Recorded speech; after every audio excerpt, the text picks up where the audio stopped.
আমি আলীর পক্ষে কিছুতেই সম্ভব নয় যে আল্লাহর নবীর নামের সামনে থেকে মুহাম্মদুর রাসূলুল্লাহ আমি কেটে দেব।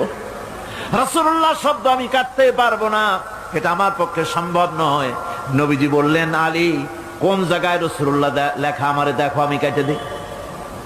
আমার বন্ধুগণ, নাম লিখতে জানেন না, সই করতে পারেন না, পড়তে জানেন না, তিনি বলতেছেন ইন্নামা বুইসতু মুআল্লিমান, আমি পৃথিবীতে প্রেরিত হয়েছি শুধুমাত্র শিক্ষক হিসেবে দুনিয়ায় এসেছি। সুবহানাল্লাহ।